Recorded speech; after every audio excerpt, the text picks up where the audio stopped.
Assalamualaikum warahmatullahi wabarakatuh.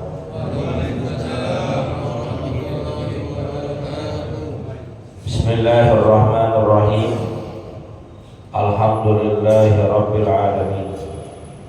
Allahumma salli wa sallim ala sayyidina Muhammadin wa ala alihi wa sahbihi ajma'in, amma ba'du. Fa inna asdaqal hadits kitabullah wa khairal hadi hadi sayyidina Muhammadin sallallahu alaihi wasallam wa syarrul umuri muhdatsatuha wa kullu muhdatsatin bid'ah wa kullu bid'atin dhalalah wa kullu dhalalatin finnar. Subhanaka la ilma lana illa ma 'allamtana innaka antal alimul hakim. Rabbi shrah li sadri wa yassir li amri wahlul 'uqdatam min lisani yafqahu qawli, amin. Yang sama-sama kita hormati dan muliakan guru kita Ustaz Dr. Andes Haji Asman bin Haji Abdul Rahim, Ketua Masjid Al-Istiqomah Ustaz Haji Asmari bin Haji Abdul Rahim Siddiq, bapak-bapak, ibu-ibu, jamaah hadirin yang dimuliakan oleh Allah Subhanahu wa taala. Alhamdulillah, kembali kita bisa hadir di majlis ilmu, majlis kebaikan, majlis yang insya Allah mengantarkan dan memudahkan kita menuju surganya Allah Subhanahu wa ta'ala. Kita lanjutkan kajian kita. Bismillahirrahmanirrahim. Qala mu'allif rahimahullahu ta'ala anhu, wa innal khaira kullahu bit-tawadu'i wal khusyu'i wal khudu'i lillah. Qala alaihi salatu wassalam, man tawadu'a lillahi darajatan rafa'ahu Allahu darajatan hatta yaj'alahu fi 'aliyyin, wa man takabbara 'ala Allahi darajatan wada'ahu Allahu darajatan hatta yaj'alahu fi asfalis safilin. Wa inna hubbal khumuli wal ikhtifai wa karahiyatis syahr wa karahiyatas sahrati waz zuhuri lamin ahlaki salihil mu'minin. Wa ridha biduni minal majlisi wa minal libasi wa ta'ami wa sairi amtiatid dunya lakadzalika aidan. Fahriz ayyuhal mu'min ala dhalik, wallahu a'lam. Hadirin yang dimuliakan oleh Allah Subhanahu wa ta'ala, melanjutkan kajian kita. Pengarang kitab ini menjelaskan wa innal khaira kullahu bit-tawadhu'i wal khusyu'i wal khudu'i. Sesungguhnya kebaikan-kebaikan itu, amalan-amalan baik itu semuanya terangkum terdapat dalam at-tawadhu, sifat tawadhu, yaitu rendah hati, wal khusyu'i wal khudu'i. Khusyuk menghadirkan Allah Subhanahu wa ta'ala dalam setiap amal perbuatannya, wal khudu'i dan berharap, harap-harap cemas, khawatir amal ibadahnya tidak diterima oleh Allah. Qala alaihi salatu wassalam, bersabda Nabi kita Muhammad sallallahu alaihi wasallam, man tawadu'a lillahi darajatan, barang siapa yang rendah hati, tawadhu karena Allah Subhanahu wa ta'ala, sekira-kira 1 derajat, rafa'ahu Allahu darajatan hatta yaj'alahu fi 'aliyyin. Kelak nanti di hari akhirat Allah angkat derajatnya sampai dia mendapatkan derajat al-'aliyyin, orang yang tinggi martabatnya di surganya Allah Subhanahu wa ta'ala. Wa man takabbara 'ala Allahi darajatan, siapa orang yang takabur berbuat sombong walaupun hanya sekira-kira 1 derajat, wada'allahu darajatan hatta yaj'alahu fi asfali safilin, maka orang tersebut akan Allah rendahkan nanti di akhirat sampai derajat yang paling rendah. Hadirin yang dimuliakan oleh Allah Subhanahu wa taala. Jadi hadirkan dalam setiap aktivitas ibadah kita sifat tawadhu, sifat khusyuk dan khudu. Bahwa kewajiban kita beramal itu sudah pasti. Kewajiban kita manusia beribadah itu sudah pasti. Karena Allah yang katakan wa ma khalaqtul jinna wal insa illa liya'budun, dalam surat Al-Dariyat kata Allah Subhanahu wa taala, dan tidaklah aku ciptakan jin dan manusia kecuali hanya untuk beribadah kepada-Ku, kata Allah. Maka setiap aktivitas ibadah kita tanamkan sifat tawadhu, rendah hati. Kita udah rajin sholat, rajin puasa, rajin sedekah. Jangan merasa dengan sholat kita, dengan puasa kita, dengan sedekah kita, posisi dan derajat kita lebih baik daripada yang lain. Hatta atau sampai kita pun gak boleh menyombongkan diri dengan ibadah kita terhadap orang yang gak ibadah sekalipun. Wal khusyuk dalam ibadah itu menghadirkan Allah, karena ibadah kita hanya untuk Allah. Sebagaimana yang kita ikrarkan dalam iftitah kita, inna salati wa nusuki wa mahyaya wa mamati lillahi rabbil alamin. Sesungguhnya salatku, ibadahku, hidup dan matiku semuanya hanya untuk Allah, bukan untuk yang lainnya. Wal khudu, hadirkan sifat khudu, harap-harap cemas, khawatir ibadah kita tidak diterima. Maksudnya agar kita fokus ibadahnya yang benar. Ibadah itu bukan sekedar mengerjakan, tapi memperhatikan juga syarat sah dan rukunnya. Sholat bukan sekedar tunggang-tungging doang, bukan sekedar pergerakan ruku sujud, bukan. Ada salah sahnya yang harus kita perhatikan. Ada rukunnya, tertibnya yang perlu kita perhatikan. Berapa banyak orang yang sholat zaman sekarang, tapi sholatnya kelak tidak dianggap oleh Allah Subhanahu wa ta'ala. Begitu pula dengan puasa kita. Bukan sekedar menahan haus dan lapar doang, bukan. Tapi ada hal-hal lain yang perlu kita perhatikan. Berapa banyak orang yang berpuasa tapi puasanya tidak berfaedah sama sekali. Kam min shaimin laisa lahu min siyamihi illa al-ju' wal 'atas.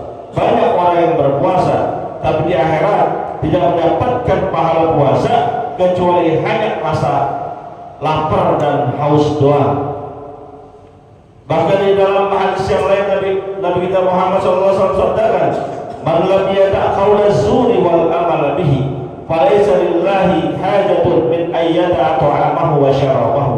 Orang yang ketika puasa tidak memperhatikan rambu-rambunya orang berpuasa, mulutnya memang tidak makan, mulutnya memang tidak minum, tapi sering dusta, sering bohong, sering ghibah, namimah, mengadu domba, berbuat hal-hal yang tidak diridhoi oleh Allah Subhanahu wa taala.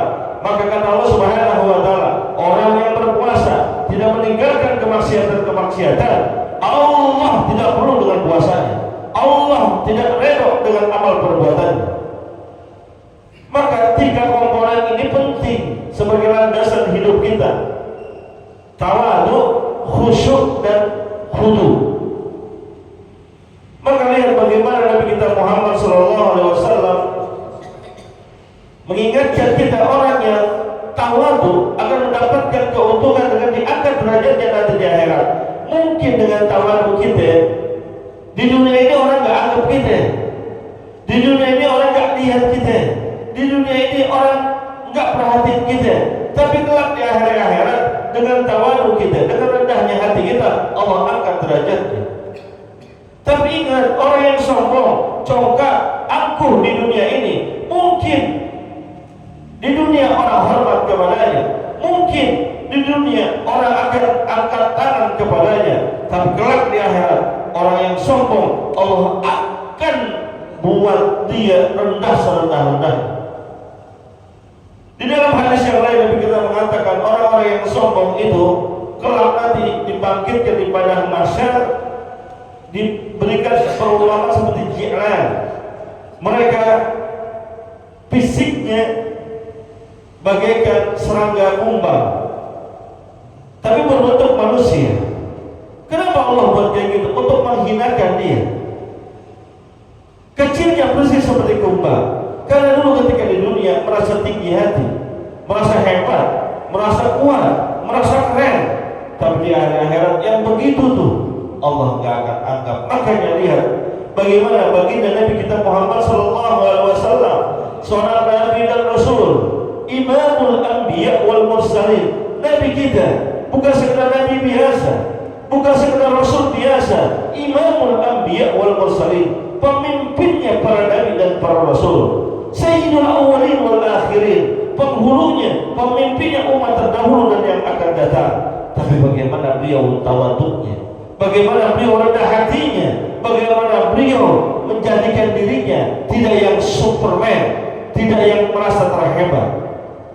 Contohnya dalam kehidupan sehari-hari dikatakan oleh Sayyidatuna Aisyah radhiyallahu taala anha bahwa beliau baginda Rasul adalah orang yang kalau di rumahnya itu ngerjain pekerjaan rumah tangga.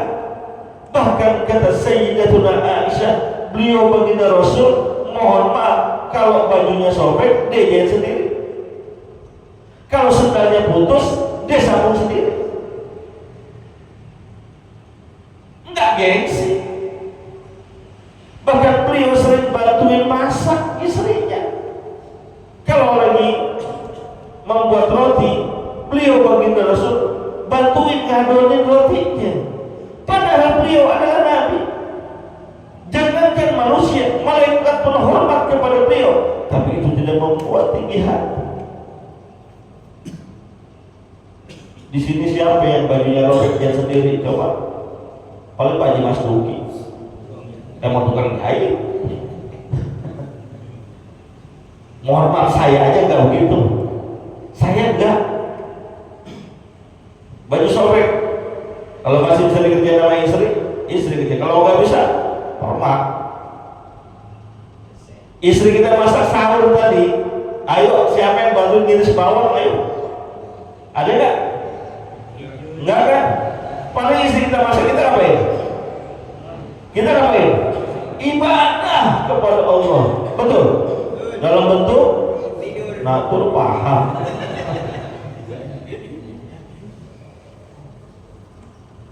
Nah, dan Rasulullah SAW ntar mau lebaran bini kita bikin kue. Ada bikin kue nggak bininya? Pada bikin nggak? Oh enggak, payah banget. Beli jadi. Kalau bini kita bikin kue, misalnya orang dulu kan pada bikin kue ya. Kalau mau lebaran ada yang bikin biji kacang, ada yang bikin biji ketapang, ada yang goreng kacang. Kalau Rasulullah hidup dibantu itu bininya, kita mau boro-boro gitu. Dan itu tertular kepada para sahabatnya. Sayyidina Umar bin Khattab radhiyallahu taala anhu tatkala beliau menjadi khalifah dan saat kepemimpinannya itu bisa mengalahkan negeri Romawi dan Bizantium, dua buah negeri yang sangat besar. Suatu ketika ada utusan dari negeri Romawi atau negeri Bizantium ingin berjumpa dengan beliau Sayyidina Umar bin Khattab radhiyallahu taala anhu. Ketika masuk gerbang pintu Madinah, gak lama ketemu orang. Ditanya itu orang sahabat Nabi, wahai saudara, di mana letak istananya pemimpin kaum muslimin Umar bin Khattab? Kata beliau yang jawab nih, beliau nggak punya istana mewah, beliau nggak punya istana megah, rumahnya seperti kebanyakan orang, cuman dinaungi dengan cahaya belas kasih terhadap para yatim dan orang-orang yang tidak mampu. Kalau begitu, ini kata utusan Romawi dan Bizantium tadi, di mana saya bisa bertemu dengan pemimpin kalian yang bernama Umar bin Khattab? Lalu kata orang ini yang ditanya menjawab, tadi Tuhan sebelum masuk dan berjumpa dengan saya, ketemu gak dengan orang yang lagi mandiin onta, yang lagi mandiin kuda? Iya, ketemu. Itu pemimpin kami, Umar bin Khattab. Masa iya? Masa pemimpin nyuci mobil? Masa pemimpin nyuci motor? Masa pemimpin mandiin onta? Presiden kelasnya, bukan hanya satu negara, tapi luas cakupannya meliputi beberapa negara saat ini. Tapi masih mengerjakan pekerjaan memandikan onta, memandikan kuda. Lalu orang ini segera menuju Umar bin Khattab yang lagi memandikan hewan-hewannya tadi yang ditunggangi itu. Ditanya, wahai khalifah, wahai pemimpin, kenapa kamu masih kerjain yang kayak gini nih? Bukankah kerjaan ini bisa dikerjain oleh orang lain, oleh staf, oleh anak buah? Jangankan ngomong, nunjuk aja orang pada mau nyuci, gak usah pakai ngomong, gitu doang tuh, kasih kode, kasih isyarat. Kalau Khalifah Umar bin Khattab yang nyuruh, udah pasti dikerjain. Apa kata Sayyidina Umar bin Khattab? Enggak, onta yang saya pakai, kuda yang saya pakai, amanat dari kaum muslimin yang menginfakkan hartanya di Baitul Mal. Dari Baitul Mal dikelola, diberikan fasilitas untuk pemimpin. Kalau saya nggak rawat, kalau saya nggak urus, nanti bagaimana pertanggungjawaban saya di hadapan Allah Subhanahu wa Ta'ala? Otak, bukan mobil kendaraan mewah kepresidenan, menteri, apa ya? Mobil menteri apa? Mereknya apa mobil menteri? Mobil menteri apa ya? Camry, Rolls Royce. Itu berapa duit harganya? 1 M lah. 1 M? Nggak nyampe. Itu pun Muhammad yang 1 M itu menteri nyuci sendiri kan? Kagak bakalan. Jangan kata menteri, saya kagak. Saya nggak pernah nyuci motor, enggak. Saya nggak pernah nyuci mobil. Emang kagak ada tempatnya. Lagi sekalinya pun ada, gua nggak bisa. Orang motor aja kadang-kadang saya titip sama masalah gitu. Lagi nyuci motor, batal aja motor, cuciin sekalian. Begitu kita mah. Baru punya derajat dikit, baru punya pangkat dikit, baru punya penghormatan sedikit, kelakuan.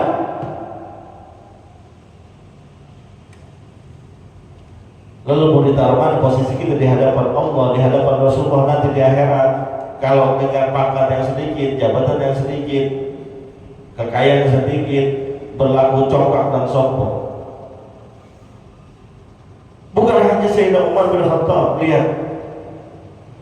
Dari segi keilmuan ada seorang bernama Abdullah bin Abbas radhiyallahu taala anhuma. Beliau itu adalah pakar tafsir para sahabat.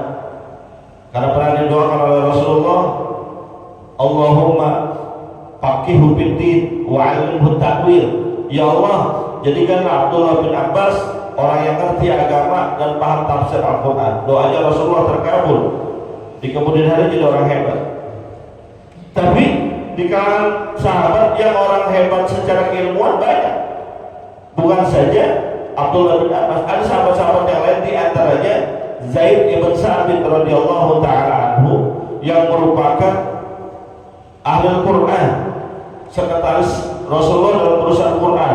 Kalau nanya Quran tanya Zaid bin Sa'bit. Bahkan beliaulah yang ditunjuk oleh Sayyidina Abu Bakar Siddiq radhiyallahu taala anhu sebagai tim verifikasi dan kodifikasi Al-Qur'an saat itu. Ini nih orang alim nih begini nih, orang alim hebat yang luar biasa. So ketika Zaid bin Sabit berkunjung ke Madinah ingin bertemu dengan Sayyidina Ali bin Abi Thalib radhiyallahu taala anhu. Ketika udah dekat lagi sampai ke Abdullah bin Abbas radhiyallahu taala anhu, dilihat begitu, Sayyidina Abdullah bin Abbas segera menyambutnya dengan cara itu ontak yang dinaiki oleh Zaid bin Sabit dituntut, dipegang pelanaknya. Kayak kita gitu kalau ketemu guru, kiai, ustaz, ngundang dari jauh kan pakai bawa mobil, disambut kan. Dari parkiran udah kita dampingin. Begitu tuh beliau tuh. Kata Zaid bin Sabit, jangan kayak gini. Engkau tuh lebih mulia daripada saya. Jangan kayak gini, biasa aja. Apa jawaban Sayyidina Ali bin Abi Thalib? Sayyidina Abdullah bin Abbas radhiyallahu taala anhu, kata beliau, beginilah cara Rasulullah ngajarin saya menghormati seorang yang memiliki ilmu. Jadi kalau ada guru, ada kiai kayak ustaz disambut, itu memang ajaran dari Nabi. Bukan dibilang bid'ah, bukan dibilang pengkultusan, bukan dibilang kelebihan, lebay. Enggak, emang Nabi yang ngajarin. Itu dipraktekkan oleh Sayyidina Abdullah bin Abbas radhiyallahu taala anhuma. Akhirnya dituntut saya ke tempatnya. Ketika turun, karena baru bertemu kan salaman. Seketika itu pula Zaid bin Sabit cium tangannya Abdullah bin Abbas radhiyallahu taala anhuma. Abdullah bin Abbas dicium tangannya, jangan kayak gini, engkau lebih alim dari saya. Apa jawaban Sayyidina Zaid bin Sabit radhiyallahu taala anhu? Seperti inilah Rasulullah mengajarkan kepada kami bagaimana cara memuliakan zuriatnya. Riwayatnya sahih ini. Jadi kita juga begitu. Orang alim hormat, sama dzurriyyah Rasulullah hormat. Sekalinya pun seandainya dzurriyyah Rasulullah itu mungkin ilmunya pas-pasan, karena namanya orang beda-beda, tetap hormat karena dzurriyyahnya. Dan juga kita hormat kepada ulama siapapun itu karena kealimannya. Enggak remehin. Ini orang sekarang baru ngaji sedikit, berbeda pendapat dengan pendapat gurunya, itu ulama udah negeri anggap. Gurunya begitu. Cuma berbeda pendapat langsung kan salah-salahin. Udah nggak ngerti hadis, udah nggak paham hadis, ya salah. Lihat akhlaknya ulama.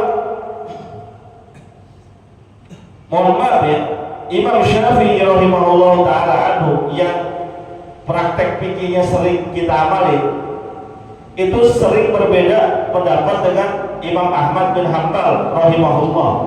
Padahal Imam Syafi'i dengan Imam Ahmad ini hubungan guru dengan murid, saling belajar. Walaupun yang pertama kali belajar Imam Ahmad kepada Imam Syafi'i, tapi lihat penghormatan mereka berdua.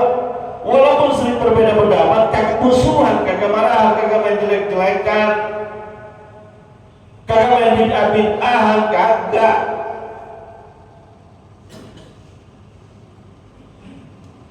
Imam Ahmad memuji Imam Syafi'i, Imam Syafi'i memuji Imam Ahmad. Imam Syafi'i pernah mengajar satu tempat yang di situ ada Imam Ahmad bin Hanbal. Setelah selesai, Imam Syafi'i mengatakan, aku tinggalkan tempat ini yang di dalamnya ada orang yang mengerti ilmu hadis, ilmu tafsir, ilmu fiqh, dan ilmu-ilmu lainnya. Siapa yang dimaksud? Imam Ahmad bin Hanbal. Dipuji oleh Imam Syafi'i walaupun sering berbeda pendapat. Tapi begitu pula sebaliknya, Imam Ahmad bin Hanbal memuji Imam Syafi'i. Dikatakan dalam diwannya Imam Syafi'i, Imam Ahmad mengatakan, saya berdoa untuk Muhammad bin Idris lebih dari 40 tahun, berdoa kebaikan buat beliau. Kenapa? Karena lantaran beliau aku mendapatkan secercah titik ilmu.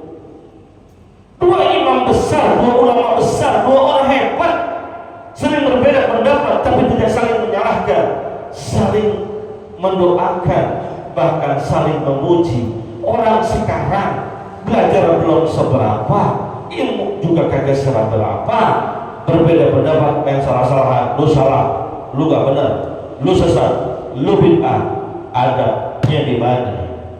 Mudah-mudahan Allah Subhanahu wa taala jaga kita dari sikap sifat yang tidak terpuji. Al-Fatihah.